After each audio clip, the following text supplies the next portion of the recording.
تو نبی کو بھی منع کر دیا اور اللہ پاک نے مسلمانوں کو بھی منع کر دیا، چاہے وہ اس کا قریبی رشتہ دار ہی کیوں نہ ہو۔ اس کے بعد جب کہ اس پر یہ بات کھل چکی کہ وہ دوزخ میں ہی جائے گا، تو اللہ پاک کا کلیئر فتویٰ آ گیا کہ وہ شخص جو کافر مشرک ہے وہ دوزخ میں جائے گا۔ ہم اس کے لیے ریسٹ ان پیس نہیں لکھ سکتے کہ اس کی روح کو سکون ملے، اس کو جنت میں وہ جائے، یا وہ اچھی جگہ پر جائے، یا اس کو تکلیف نہ ہو، کیونکہ اللہ پاک نے فرما دیا کافر مشرک کے لیے دوزخ ہے۔ ہاں، کلمہ گو مشرک اور مومن اس کا معاملہ اللہ پر ہے۔ صحیح بخاری اور مسلم میں ہے کہ ایک شخص اپنے بچوں کو بلاتا ہے، وہ مرنے کے قریب ہوتا ہے اور پوچھتا ہے اپنے بچوں سے کہ بتاؤ میں کیسا باپ ثابت ہوا۔ انہوں نے کہا کہ آپ بے شک بہترین باپ ثابت ہوئے۔ اس نے کہا کہ میری خواہش ہے، کیا تم پوری کرو گے؟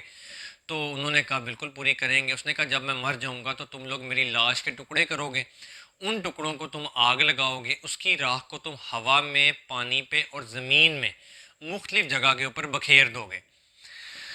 تو جب وہ مر گیا تو اس کی لاش کو اسی طرح سے اس کے بچوں نے آگ لگا کر ہوا میں، زمین میں اور پانی میں بہا دیا۔ اب اس کے الفاظ تھے کہ اگر اللہ پاک کی قدرت ہوگی تو وہ مجھے اکٹھا کر لے گا، ٹھیک ہے، لا ان قدر اللہ علیہ۔ اب اس نے یہ الفاظ تو بول دیے، تو اللہ پاک اگر میرے پہ قدرت کرے گا تو وہ عذاب دے دے گا، اور وہ ایسا عذاب دے گا کہ ایسا عذاب کبھی کسی کو نہیں آیا ہوگا۔ وہ اتنا ڈرا ہوا تھا۔ تو یہ کفر تھا، اور عقیدے کے لحاظ سے یہ اللہ پر اس کا یہ تھا کہ اللہ پاک اگر میں جل جاؤں گا تو مجھے اکٹھا نہیں کر سکتا۔ اللہ پاک نے حکم دیا زمین کو، پانی کو اور ہوا کو کہ اس کے تمام حصوں کو اکٹھا کرو، اور اللہ پاک نے اس کو دوبارہ کھڑا کر لیا اور پوچھا کہ کیا تیرا یہ عقیدہ تھا کہ تجھے مرنے کے بعد میں زندہ نہیں کر سکتا، میں تجھ سے پوچھوں گا نہیں؟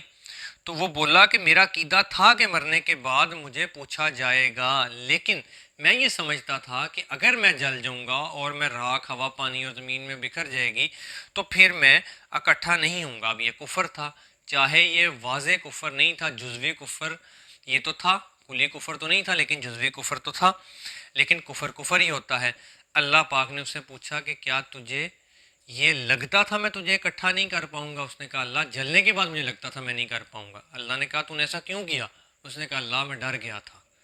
اللہ نے پوچھا کیا تو واقعی مجھ سے ڈر گیا تھا اور تو نے ڈر کر یہ کام کیا؟ اس نے کہا اللہ میں تجھ سے ڈر گیا تھا۔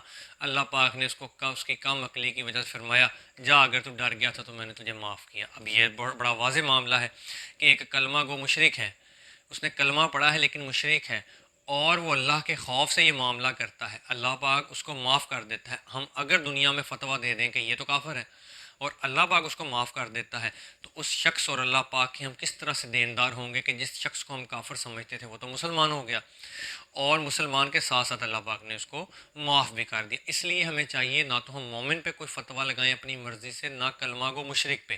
ہاں، کافر مشرک کا فتویٰ قرآن میں اللہ پاک نے سورہ توبہ میں بتا دیا کہ وہ دوزخ میں ہی جائے گا۔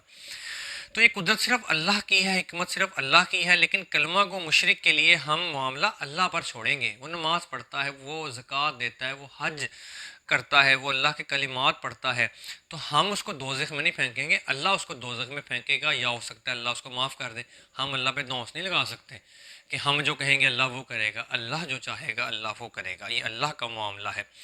لیکن اگر پتہ چل جائے کہ وہ کافر مشرک ہے تو اللہ اور رسول کا انکاری ہے، پھر ہم اس کے لیے دعا نہیں کر سکتے۔